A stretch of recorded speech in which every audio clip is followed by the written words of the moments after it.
Podcast Amotrans. Olá pessoal, sejam muito bem-vindos a mais um vídeo do nosso podcast. No episódio de hoje nós iremos falar sobre terapia hormonal para pessoas trans. Antes de iniciar esse bate-papo, eu gostaria que você se inscrevesse no canal, deixasse o seu like, compartilhasse os nossos conteúdos com os seus amigos e também ativasse as notificações para ficar ligadinho sempre que lançarmos vídeos novos.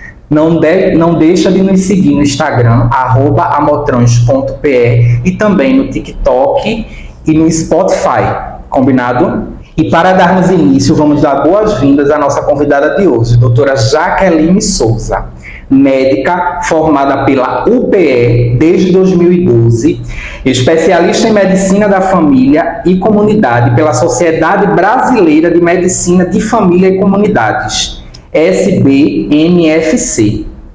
Pós-graduada em Sexologia e Sexualidade Humana pela Exuda. Exerce suas atividades no ambulatório especializado ao atendimento da população LGBTQIA+, Darling Gasparelli, em Camaragibe. E também na atenção primária à saúde, na estratégia de saúde da família da Prefeitura de Paulista, Pernambuco. Seja muito bem-vindo, é um prazer lhe receber para essa conversa tão esclarecedora que nossos telespectadores têm muitas dúvidas que envolvem todas essas questões. Eu queria agradecer a oportunidade de estar aqui e usar também dessa ferramenta, desse instrumento que é o YouTube, que é o podcast, para a gente poder passar informação de relevância, tirar dúvidas. E é como eu falei antes para vocês, até de gente começar, a gente precisa ocupar todos os espaços. Então, para mim é um prazer receber esse convite e poder falar um pouco mais sobre um tema que para mim é tão importante e tão caro, que é o cuidado à saúde LGBT, mais especificamente também à saúde trans e ao processo de hormonização da população trans. Então a gente vai começar esse bate-papo. A hormonoterapia é um tratamento seguido por pessoas transgêneros para modificar o seu corpo através do uso de hormônios, sejam eles masculinos ou femininos. E é em cima disso que nós vamos conversar com a doutora Jaqueline sobre esse assunto hoje. Combinado? Doutora Jaqueline, onde nós podemos buscar esse atendimento para iniciar o processo de hormonoterapia com segurança? Bom, Rai, hoje, quando a gente pensa no universo nacional, a gente tem mais de 30 serviços que disponibilizam atendimento à população LGBT e alguns especificamente à população trans. Trazendo para o universo aqui de Pernambuco, a gente conta com vários ambulatórios. Na região metropolitana, a gente já tem equipamentos de saúde em Jaboatão, em Olinda, em Camaragibe, que é o Darling, do qual eu faço parte, em Recife, além de alguns hospitais que também fazem o acolhimento e o acompanhamento da população trans, como o Hospital da Mulher, o CISAM, e a gente tem o nosso HC, que é referência no acompanhamento tanto ambulatorial, tanto no processo de hormonização, quanto também na realização das cirurgias do processo transexualizador. Então, o que é que eu recomendo é às pessoas que estão pensando em começar a hormonização, mas ainda se sentem perdidas em como fazê-lo e que não façam, sem um acompanhamento médico devido. Que vá à Secretaria de Saúde do seu município, procure saber se há algum equipamento de saúde que faz esse tipo de segmento de acompanhamento. E a gente já tem alguns na nossa região, no nosso estado, Recentemente abriu também acho que, não sei se foi Paudalho, eu estou em dúvida, mas recentemente a gente abriu um ambulatório também mais para o interior. Então, assim, a gente já tem hoje, inclusive no estado, proposta para que a gente possa interiorizar esse acompanhamento, esses ambulatórios.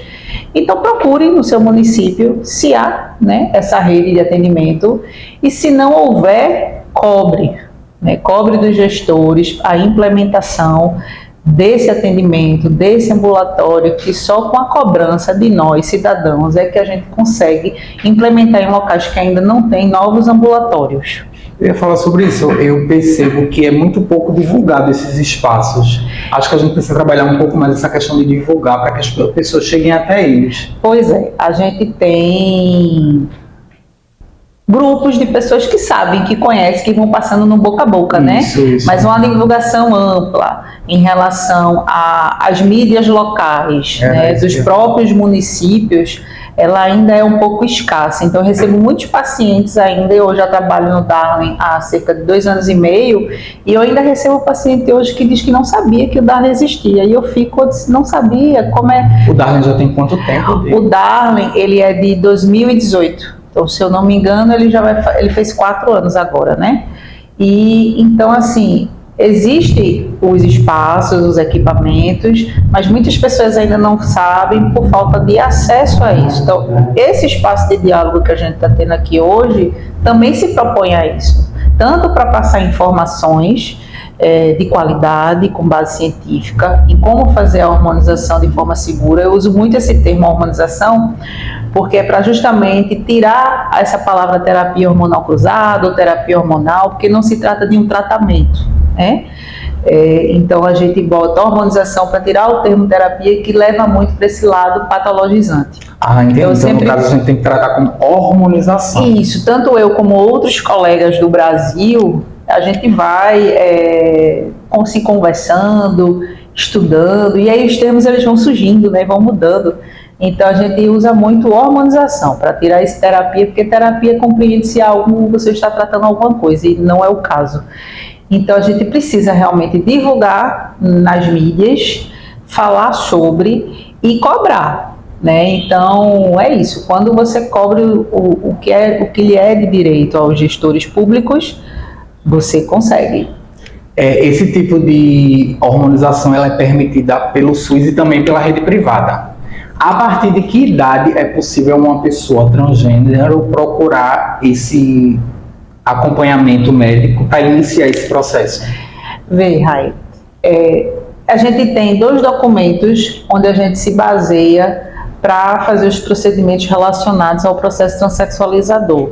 O primeiro documento ele foi pelo Ministério da Saúde em 2008 e foi atualizado em 2013, que é o processo transexualizador do SUS.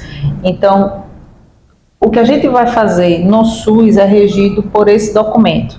E o CFM tem uma portaria de 2019 que também legisla em relação ao processo transexualizador. Então, pelo Ministério da Saúde, ainda seria uma prerrogativa de começar a hormonização a partir dos 18 anos e fazer a cirurgia de redesignação a partir de 21 anos, ou as cirurgias relacionadas ao processo transexualizador, não só de redesignação. Mas o CFM 2019 atualizou isso para que o processo de hormonização possa ser iniciado a partir dos 16, com a anuência dos pais ou dos responsáveis desse paciente ou dessa paciente, e a cirurgia a partir dos 18, com no mínimo 1 ano de acompanhamento. Então, o que é que isso quer dizer de termos práticos? No SUS podem ter serviços que só comecem a hormonização a partir dos 18 e outros a partir dos 16, mas eu, como médica, sou acobertada pelo CFM e a partir de 16 começar assim a hormonização. Entendi. Desculpa, aquilo que eu tinha falado no início, por pouca divulgação, poucas pessoas conhecem esse espaço. E com isso, as pessoas acabam se automedicando. Quais são os riscos de você fazer uma terapia hormonal? Terapia hormonal, né? Sim, terapia hormonal, mas hormonização. Isso a gente vai com o tempo. Quais são os riscos de você fazer uma hormonização por conta própria? Inúmeros, né? A gente tem inúmeros riscos, tantos para homens trans, mulheres trans, travestis. Vamos dividir aí, né? Um dos principais riscos na hormonização feminina é a trombose venosa. Então, é uma das nossas principais... a gente fica atento a isso. Inclusive, a escolha do hormônio vai passar por ter mais risco ou ter menos risco, vai depender da idade dessa paciente. Então, trombose, AVC, infarto. Quando a gente fala de AVC e infarto, a gente fala mais da terapia hormonal para os meninos, né, da hormonização masculinizante. Então, aumenta muito o risco de AVC, infarto, se for feita de forma indevida. E quando eu falo de feito de forma indevida, eu estou falando de pessoas que fazem doses altas de hormônio, aplicações semanais, aplicações quinzenais, ou hormônios que não têm indicação, né? Hoje em dia, a gente tem no mercado paralelo um monte de testosterona que vem do Paraguai, testosterona que é usada inclusive por homens cis para ganhar massa muscular, mas assim, aumenta muito o risco desses efeitos tromboembólicos, de formar placas de ateroma, de ter AVC, de ter infarto. E nas meninas o principal é a trombose também, então aumenta esses riscos, né? E aí a gente bate muito nessa tecla, porque hormônio ele não é inócuo, na verdade nenhum remédio. Remédio vai depender da indicação e da dose. Então o remédio pode ser muito bom para uma pessoa que realmente necessita, ou pode ser um veneno se você tomar na dose inadequada. Da mesma forma o hormônio. O hormônio não é livre e inócuo, você tem que fazer o segmento, você tem que fazer exames periódicos. No primeiro ano de hormonização, normalmente a gente acompanha o paciente a cada 3 meses, no segundo ano a gente espaça isso para cada 6 meses e depois a gente individualiza a cada 1 ano, ou dependendo da demanda que o paciente tiver. O acompanhamento. Então, os riscos eles existem. Quando feito de forma acompanhada, eles são mínimos, é importante frisar isso, né, para a gente não colocar nesse lugar de eu estou fazendo algo que é... Não, se você está fazendo com acompanhamento médico, fazendo os seus exames direitinho, se a gente consegue acompanhar o que está acontecendo, a gente consegue ir resolvendo se houver alguma coisa. Mas em 2 anos e meio que eu tenho trabalhando e cuidando da população trans, eu não tive nenhuma intercorrência com nenhum paciente. Então, na minha experiência, na minha casuística, eu não tive nenhuma intercorrência. Então, é necessário para a gente promover saúde, né, a hormonização, diminuir disforias, melhorar a saúde mental, melhorar a saúde física, psíquica, isso aí é notório. Então, é necessário que a gente possa ampliar esse serviço e que as pessoas tenham acesso a essa saúde de qualidade, que é o que o nosso SUS preconiza, né? É equidade, igualdade e universalidade, que todo mundo possa ter acesso a uma saúde de qualidade. Bacana. Uma das dúvidas que as pessoas têm, tanto para quem está começando ou para quem está pensando em começar a hormonização, é em mais ou menos quanto tempo os resultados são visíveis. Eu acho que isso é uma das ansiedades de pessoas trans, né? Com relação aos resultados desse tratamento.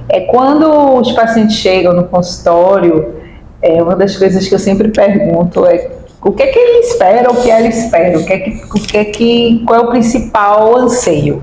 E aí os pacientes dizem, é a barba, ou é a massa muscular, as meninas falam das mamas ou das curvas, né? E eu sempre tento mostrar, existe sim nos protocolos uma periodização, por exemplo, a voz para os meninos, né? Normalmente em torno de 6 meses a voz já mudou e essa voz não muda mais, né? A barba, em torno de 9 meses, começa a surgir já os primeiros pelinhos. No caso das meninas, né, das mulheres trans e travestis, a gente tem uma diminuição dos pelos, fica mais rarefeito. Você já consegue ver, por volta de 1 ano, a mudança, né, na distribuição de massa muscular e gordura e no formato mesmo, né, desse corpo, né? A gente tem uma gordura mais acumulada na região do quadril, das coxas. Então você consegue perceber essas modificações, mas eu sempre digo que isso é muito individual. A gente tem nos protocolos determinados períodos cronológicos, mas vai variar de pessoa para pessoa. E é importante sempre frisar sobre a idealização. Muitas vezes eu almejo, vamos para as meninas, ter uma mama X ou Y, e aquele hormônio vai aumentar aquele volume de mama, vai trazer aquele formato, mas talvez não alcance o que você idealizou. Ou para o menino, às vezes ele quer uma barba, eu sempre pergunto, a família é de Bin Laden? Ou tem Bin Laden na família? Aí eles, não, doutora, não tem. Aí eu disse, olha, talvez chegue uma barba, mas não chegue a barba que você idealiza. Então, para isso a gente tem outras formas, né? Usar medicações tópicas para crescer o pelo, fazer uso das próteses mamárias. Então, até 2 anos, né, 2 a 3 anos, é esperado que surjam modificações inerentes à hormonização. Mas após isso, vai estar muito mais relacionado ao estilo de vida, a procedimentos estéticos que eles possam fazer mão. Então, cada um tem que se reconhecer, saber o que é que idealiza para o seu próprio corpo e para o seu próprio ser e tentar chegar nisso. Tem um hormônio, mas tentar compreender que esse hormônio muitas vezes não vai chegar naquele ponto que você acha que vai. Então, para isso, a gente pode lançar mão de outras alternativas. Mas até 3 anos ainda é esperado mudança. A partir daí, é mais manutenção. Manutenção. Outra dúvida também que as pessoas têm muito. Todos os hormônios são iguais? Não, de jeito nenhum. Já citei aqui no início, né, que a gente tem hoje aí no mercado M testosteronas. Se você for em academia, eu acho que vão lhe oferecer algumas. Para mim nunca ofereceram não, mas para os bombadão acho que oferecem, né? Então a gente tem vamos para as testosteronas, as mais indicadas, né? Que é a Nebido, a Deposteron, que é um descilato, né, de testosterona, a dipropionato de testosterona. Então a gente tem os protocolos com as testosteronas que são mais seguras, o uso em gel também, da mesma forma para a hormonização feminilizante. A gente tem os hormônios que são mais seguros e que são mais arriscados. Por exemplo, os hormônios que contêm etilneoestradiol são postergados, porque aumenta muito a chance de trombose, 20 vezes a chance de trombose. Aí esta mulher vai e compra na farmácia um hormônio que ela nem sabe qual é a formulação direito, mas ali tem estrogênio. E vai tomar aquele hormônio, e a gente tem que pensar ao longo do tempo, não é que eu vou tomar o hormônio agora e amanhã eu vou ter um piripaque, não. Eu estou falando ao longo do tempo, até porque as mudanças elas vão acontecer em torno de 3 anos. Então você está se expondo ao uso de um hormônio que você não sabe qual vai ser o efeito, quais são os efeitos colaterais, de uma forma total, você está totalmente no escuro. Então os hormônios eles não são iguais, por isso que é tão importante o acompanhamento médico, o segmento, e pactuar junto com o profissional da saúde, com o médico, qual é o melhor hormônio para mim, dentro das opções. Tem opções. Qual é o hormônio que se encaixa no meu bolso? Qual é o hormônio que, dentre as opções, o oral, o gel, que é mais seguro? Qual é a testosterona que é mais segura? Qual é a testosterona que cabe no meu bolso? Então a gente tem que ver todo o contexto, né, do paciente para poder tomar essa decisão e sempre compartilhar essa decisão com o paciente. Que bacana, verdade. A respeito do bloqueador, por que é necessário o uso do bloqueador associado ao hormônio? O bloqueador ele é usado para, dentro do organismo, já bloquear a produção de testosterona. Então, o bloqueador a gente já pode lançar a mão desde a primeira consulta para já fazer esse bloqueio de testosterona e frear, né, os caracteres sexuais relacionados à testosterona, as expressões de gênero, pelo, a voz, já dá uma freada, certo? E depois você vem com hormônio para trazer esse aumento de mamas. Você pode até bloquear a testosterona só com o hormônio, pode acontecer isso também, mas leva mais tempo. Então, quando você lança a mão do bloqueador, você tem um processo que costuma ser mais casadinho, né? Mais célere, vamos dizer. Mas não necessariamente é obrigatório o uso dos dois juntos. Não porque necessariamente. Algumas meninas têm esse questionamento. Elas não têm problemas com o fato de terem ereção, de terem orgasmo. E a gente sabe que o bloqueador, ele inibe tudo isso. Isso. Então, eu posso fazer o uso do hormônio e não do bloqueador, sem problema nenhum. Sem problema nenhum. Você falou tudo aí. Um dos questionamentos que eu sempre faço na consulta é em relação à ereção, como é a relação em relação a isso. E muitas relatam mesmo que é tudo bem, que quer ter ereção. Então, ou a gente faz uma dose baixa, que a gente tem as doses preconizadas do bloqueador, né? Tem 2 que a gente usa mais, que é a espironolactona e a ciproterona. Então, a gente tem as doses específicas, mas a gente pode fazer uma dose ainda mais baixa. E aí, junto com essa paciente, a gente vai acompanhando o segmento e vendo como é que ela se sente. Ou não fazer o bloqueador, fazer só o hormônio, que esse hormônio vai ter essa capacidade de bloquear também essa produção de testosterona, não com tanta eficácia como com o uso de bloqueador, mas ele consegue sim baixar também esse nível de testosterona.